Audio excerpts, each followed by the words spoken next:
Cuba lupakan sekejap apa yang anda tahu tentang penceritaan. Sebab kali ini, kita bukan cuma nak kupas pasal buku, tapi kita nak lihat satu cetak biru, satu plan tindakan untuk masa depan sebuah negara. Kita akan rungkai macam mana satu visi yang dizahirkan melalui cerita sebenarnya berpotensi untuk membina generasi pemimpin, inovator dan pemikir Malaysia yang akan datang. Okey, di sebalik semua ini ada satu falsafah yang bunyinya simple je tapi sangat-sangat mendalam. Menyentuh hati, mengubah arah. Falsafah ni percaya yang sebuah cerita hebat tu bukan sekadar hiburan. Ia adalah pemangkin. Ia boleh ubah cara kita fikir, cara kita rasa dan akhirnya cara kita bertindak untuk membina masa depan yang lebih baik. Jadi, persoalan besarnya, macam mana semua ni berfungsi? Macam mana sebuah buku atau filem boleh jadi lebih dari sekadar hiburan semata-mata? Dan macam mana ia boleh cetuskan perubahan untuk satu negara? Jawapannya terletak pada satu strategi yang sangat-sangat menarik. Baiklah, semuanya bermula dengan satu perkara yang paling penting, visi untuk perubahan. Ini bukan sekadar himpunan cerita-cerita biasa tau. Sebaliknya, setiap karya yang dihasilkan adalah sebahagian daripada satu plan induk yang direka khas untuk memberi inspirasi dan memacu kemajuan. Dan di sebalik setiap visi yang hebat, mestilah ada penggeraknya, kan? Seseorang yang bukan je pandai bercerita, tapi juga nampak gambaran yang lebih besar. Sekarang, jom kita kenal dengan lebih dekat pencerita di sebalik misi yang luar biasa ni. Beliau adalah Ikram Muttalib. Profil beliau ni ringkas je. Seorang penulis prolifik yang karya-karyanya banyak sentuh tentang realiti masyarakat, pendidikan dan pembangunan insan, terutamanya melalui pendekatan STEM dan TVET. Jadi, beliau bukan sekadar menulis cerita. Beliau sedang menulis tentang potensi Malaysia. Tapi, apa yang betul-betul menarik perhatian saya bukanlah cuma cerita-cerita itu sendiri, tapi evolusi misi beliau. Ini bukan satu perjalanan yang statik. Ia adalah satu anjakan strategik yang dirancang dengan teliti untuk mendapatkan impak yang maksimum. Cuba kita tengok. Ada dua fasa yang sangat jelas kat sini. Pada tahun 2025, asasnya lebih kepada cerita-cerita nostalgia dan kemanusiaan. Ini untuk bina hubungan dengan pembaca. Kemudian, pada tahun 2026, berlaku satu perubahan besar. Fokusnya jadi lebih strategik, iaitu pendidikan dan transformasi. Dan gambar ni ia tunjukkan perubahan tu dengan sangat jelas. Sebelah kiri kita ada siri Remy yang banyak berkisar tentang kenangan peribadi dan nostalgia. Sebelah kanan pula, Jiwa Sepana, sebuah kisah tentang TVET. Nampak kan? Ini adalah satu peralihan dari siapa saya kepada siapa kita boleh jadi sebagai sebuah negara. Dan perubahan ni, ia bukan cakap kosong tau. Ia disokong oleh produktiviti yang sangat mengagumkan. Lebih 28 judul baru dihasilkan pada tahun 2026 sahaja.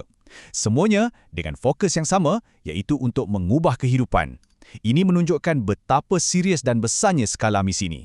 Jadi, apa fokus baru ni sebenarnya? Ia sangat spesifik. Sasarannya ialah komuniti luar bandar, penduduk di kawasan pedalaman dan juga pulau. Dan tema utamanya, STEM dan TVET. Pemilihan ini bukan rawak ya.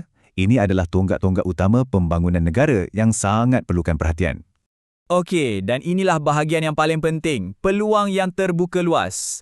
Harta intelek ni semua, ia bukan direka untuk tersimpan di atas rak buku je. Sejak dari awal lagi, ia dah dibina untuk skrin. Boleh kata ia adalah kandungan yang memang sedia untuk diadaptasi. Petikan ni jelaskan segalanya. Gaya penulisan beliau digambarkan sebagai santai, visual dan penuh jua. Inilah tuan-tuan dan puan-puan ramuan yang sempurna untuk sebuah filem atau siri TV yang hebat. Ia mampu berhubung dengan audiens yang luas dan ada nilai komersial serta emosi yang tinggi. Jom, kita tengok beberapa contoh. Anak Jati Long Puak. Ini kisah tentang seorang remaja dari pedalaman yang guna ilmu STEM untuk ubah komunitinya. Cuba bayangkan visual pengembaraan dalam hutan digabungkan dengan mesej pemberdayaan yang sangat kuat. Memang menarik kan? Seterusnya, Impian Pahu Tambunan. Kisah seorang gadis kampung yang berjaya melalui kemahiran TVET dan jadi usahawan. Ini adalah satu naratif yang sangat relevan, penuh inspirasi dan ia meraihkan potensi wanita muda di luar bandar. Dan juga Belajar dari Alam, seorang anak muda yang belajar tentang erti kehidupan, ketabahan dan prinsip-prinsip STEM selepas kehilangan ayahnya. Ini adalah cerita yang sangat menyentuh hati tentang pertumbuhan diri yang berakar umbi dalam sains dan alam semula jadi. Jadi mesejnya tak boleh lebih jelas lagi. Harta intelek ini adalah aset yang memang dah sedia untuk pasaran. Ia sinematik, ia sangat visual dan yang paling penting, ia direka untuk nilai komersial yang tinggi. Persoalannya sekarang bukan jika ia akan diadaptasi, tapi siapa yang akan berebut peluang keemasan ni. Jadi macam mana anda atau jenama anda boleh jadi sebahagian daripada semua ni? Ini bukan sekadar satu pelaburan dalam kandungan media. Ini adalah satu jemputan untuk menjadi rakan kongsi dalam membina jembatan ke masa depan Malaysia. Kerjasama macam ni, ia idarat win-win situation. Untuk jenama anda, ini peluang untuk selarikan jenama dengan agenda pembangunan negara, untuk sampai kepada komuniti yang jarang kita dengar dan pastinya untuk hasilkan kandungan yang berimpak tinggi. Dan untuk negara pula, ia memberi inspirasi kepada anak muda, memupuk nilai-nilai positif dan membantu membina tenaga kerja mahir yang sangat kita perlukan. Dan pada akhirnya, semuanya boleh dirumuskan dengan petikan ni. Ikram Muttalib dilihat bukan sekadar seorang penulis, tetapi sebagai seorang pembina jambatan. Jambatan yang menghubungkan realiti hari ini dengan potensi masa depan. Ini adalah satu peluang untuk kita turut melabur dalam pembinaan jambatan itu. Jadi, soalan terakhir ni, saya tujukan terus kepada anda. Adakah jenama anda bersedia untuk menjadi sebahagian daripada legasi ini? Adakah anda bersedia untuk sama-sama membantu membina jambatan itu?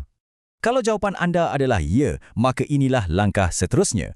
Berhubunglah dengan karya inspirasi untuk terokai dengan lebih lanjut macam mana anda boleh bekerjasama dalam misi penting ni. Mari kita sama-sama tulis bab seterusnya dalam kisah kejayaan Malaysia.